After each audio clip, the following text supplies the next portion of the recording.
ஆகாஷ்வாணி.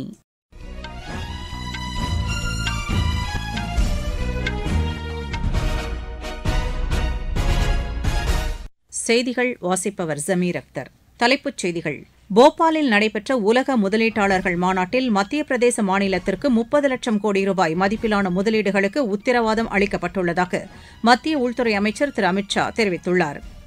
தொழிலாளர் வருங்கால வைப்பு நிதி அதிகாரிகள் உறுதிப்பாட்டுடனும் அர்ப்பணிப்புடனும் பணியாற்ற வேண்டும் என மத்திய தொழிலாளர் நலத்துறை அமைச்சர் திரு மன்சுக் மாண்டவியா தெரிவித்துள்ளார். மத்திய அரசின் கிசான் கடன் அட்டை திட்டத்தின் கீழ் விவசாயிகளுக்கு 10 லட்சம் கோடி ரூபாய்க்கும் கூடுதலாக கடனுதவி வழங்கப்பட்டுள்ளது என்று நிதி அமைச்சகம் தெரிவித்துள்ளது.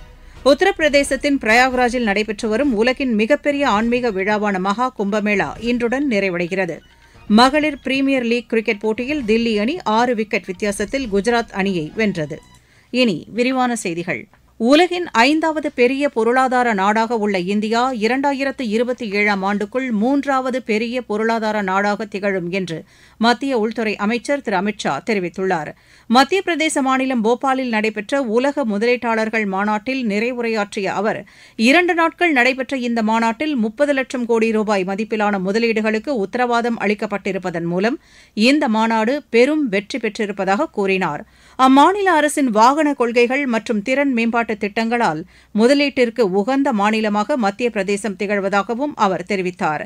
இந்த நடவடிக்கைகள் நாட்டின் பொருளாதார வளர்ச்சிக்கு அதிக பங்களிப்பை வழங்கும் என்றும் திரு அமித் ஷா குறிப்பிட்டார். தொழிலாளர் வருங்கால வைப்பு நிதி அதிகாரிகள் உறுதிப்பாடு, அர்ப்பணிப்பு மற்றும் படைப்பாற்றல் திறனுடன் பணியாற்றுவது அவசியம் என மத்திய தொழிலாளர் நலத்துறை அமைச்சர் திரு மன்சுக் மாண்டவியா தெரிவித்துள்ளார். புதுதில்லியில் நேற்று புதிதாக பணியில் சேர்ந்துள்ள உதவி வருங்கால வைப்பு நிதி ஆணையர்களுடன் கலந்துரையாடிய அவர் அதிகாரிகளின் கடின உழைப்பு மற்றும் விடாமுயற்சியை பாராட்டினார். இதே உணர்வுடன் தங்களது பணிக்காலம் முழுவதும் பணியாற்ற வேண்டும் என்றும் அதிகாரிகளை திரு மன்சுக் மாண்டவியா கேட்டுக் கொண்டார். இந்நிகழ்ச்சியின்போது வருங்கால வைப்பு நிதி வாரியத்தின் சமூக பாதுகாப்புக்கான பண்டிட் தீன்தயாள் உபாத்யாயா தேசிய அகாடமியின் புதிய லட்சணையையும் அமைச்சர் வெளியிட்டார். ஒடிஷா மாநிலம் பீமா மண்டலி தொல்லியல் தலத்தை சுற்றுலா தலமாக மேம்படுத்த மத்திய மாநில அரசுகள் நடவடிக்கை மேற்கொண்டு வருவதாக மத்திய கல்வி அமைச்சர் திரு தர்மேந்திர பிரதான் கூறியுள்ளார். நேற்று இந்த தலத்தை பார்வையிட்ட பின் செய்தியாளர்களிடம் பேசிய அவர் இப்பகுதியில் கண்டெடுக்கப்பட்டுள்ள பொருட்கள் தற்காலத்தை சேர்ந்தவை என வரலாற்று ஆய்வாளர்களும் தொல்லியல் அறிஞர்களும் கண்டறிந்துள்ளதாக தெரிவித்தார். இப்பகுதி மிக பழமையான நாகரிகங்களில் ஒன்றாக கருதப்படுகிறது என்றும் அவர் குறிப்பிட்டார். வருங்காலத்தில் இப்பகுதியை உலகளாவிய சுற்றுலா தலமாக மேம்படுத்த மாநில அரசு நடவடிக்கை மேற்கொண்டு வருவதாகவும் திரு தர்மேந்திர பிரதான் தெரிவித்துள்ளார். மத்திய அரசின் கிசான் கடன் அட்டை திட்டத்தின் கீழ் விவசாயிகளுக்கு 10 லட்சம் கோடி ரூபாய்க்கும் கூடுதலாக கடனுதவி வழங்கப்பட்டுள்ளது என்று நிதி அமைச்சகம் தெரிவித்துள்ளது.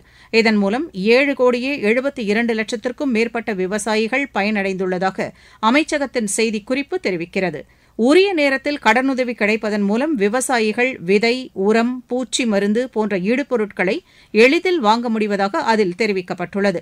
கிசான் அட்டை திட்டத்தின் கீழ் குறுகிய கால பயிர்க்கடன் வழங்குவதற்காக மத்திய அரசு வங்கிகளுக்கு 1.5% வட்டி தள்ளுபடி அளித்து வருவதுடன் கடனை முறையாக திருப்பி செலுத்தும் விவசாயிகளுக்கு 3% ஊக்கத்தொகை வழங்கப்படுவதாகவும் நிதி அமைச்சகம் தெரிவித்துள்ளது. உற்பத்திக்கான இந்தியா திட்டத்தின் கீழ் இந்த ஆண்டு இறுதிக்குள் நாட்டின் முதலாவது செமி கண்டக்டர் சிப் தயாரிக்கப்படும் என மத்திய மின்னணு மற்றும் தகவல் தொழில்நுட்பத்துறை அமைச்சர் திரு அஸ்வினி வைஷ்ணவ் தெரிவித்துள்ளார். போபால் உலக முதலீட்டாளர்கள் மாநாட்டில் காணொலி வாயிலாக பங்கேற்று பேசிய அவர் மத்திய பிரதேச மாநிலத்தில் 85 நிறுவனங்கள் மின்னணு சாதன உற்பத்தியில் ஈடுபட்டிருப்பதாக கூறினார். அது அரசுக்கு கிடைத்த பெரும் வெற்றி என்றும் அவர் குறிப்பிட்டார். குடியரசுத் தலைவர் திருமதி திரௌபதி முர்மு மத்திய பிரதேச மாநிலம் சர்தார்பூர் மாவட்டத்திற்கு உட்பட்ட பாகேஷ்வர் தாமில் நடைபெறும் மெகா திருமண விழாவில் கலந்து கொள்கிறார். இங்கு மொத்தம் 251 ஜோடிகளுக்கு திருமணம் நடைபெறவுள்ளது. இதில் 225 ஜோடிகள் பழங்குடியினர், ஷெட்யூல்டு வகுப்பினர் மற்றும் இதர பிற்படுத்தப்பட்ட வகுப்பைச் சேர்ந்தவர்களாவர்.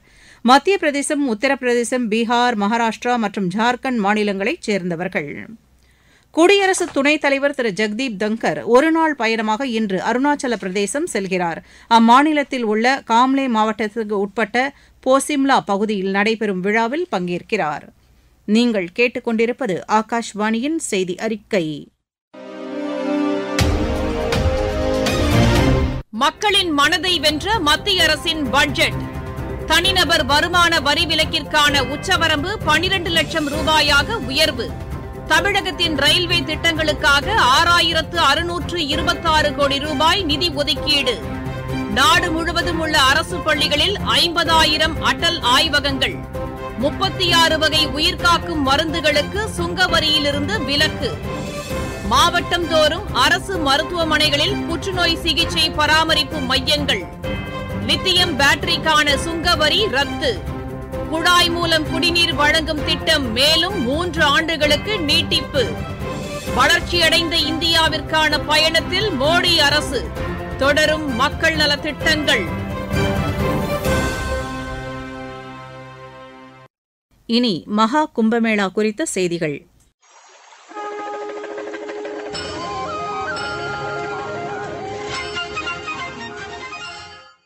உத்தரப்பிரதேசத்தின் பிரயாக்ராஜில் நடைபெற்று வரும் உலகின் மிகப்பெரிய ஆன்மீக விழாவாக கருதப்படும் மகா கும்பமேளா இன்றுடன் நிறைவடைகிறது. கடந்த மாதம் 13ஆம் தேதி தொடங்கிய இந்த கும்பமேளாவில் கடந்த 45 நாட்களில் உலகின் பல்வேறு பகுதிகளிலும் இருந்து வந்த 64,60,00,000த்திற்கும் அதிகமான பக்தர்கள் திரிவேணி சங்கமத்தில் புனித நீராடி வழிபட்டுள்ளனர். நேற்று மட்டும் 1,11,00,000த்திற்கும் அதிகமானோர் புனித நீராடி உள்ளனர். கடைசி நாளான இன்றும் லட்சக்கணக்கானோர் நீராடி வருகின்றனர். இன்று மகா சிவராத்திரி என்பதால் யாத்ரீகர்கள் அதிக அளவில் வந்த வண்ணம் உள்ளனர். இதையொட்டி பிரயாக்ராஜில் கும்பமேளா நடைபெறும் பகுதி முழுவதும் வாகனங்களை இயக்க தடை விதிக்கப்பட்டுள்ளது. பக்தர்கள் கூட்டத்தை கட்டுப்படுத்த ஏதுவாக காவல்துறையினர் கண்காணிப்பு நடவடிக்கைகளை தீவிரப்படுத்தி இருப்பதுடன் பாதுகாப்பும் பலப்படுத்தப்பட்டுள்ளது. இன்று மட்டும் பிரயாக்ராஜிலிருந்து பக்தர்களின் வசதிக்காக 350 சிறப்பு ரயில்கள் இயக்கப்படும் என ரயில்வே தெரிவித்துள்ளது. புதுதில்லி ரயில் நிலையத்தில் கும்பமேளா செல்லும் மக்களுக்கான வசதிகளை ஆய்வு செய்த ரயில்வே அமைச்சர் திரு அஸ்வினி வைஷ்ணவ், பக்தர்கள் நெரிசலின்றி எளிதில் டிக்கெட்டுகளை பெறுவதற்கான ஏற்பாடுகள் செய்யப்பட்டிருப்பதாக தெரிவித்தார். ரயில் நிலையங்களில் மருத்துவ வசதிகளும் தயார் நிலையில் வைக்கப்பட்டிருப்பதாகவும் அவர் கூறினார்.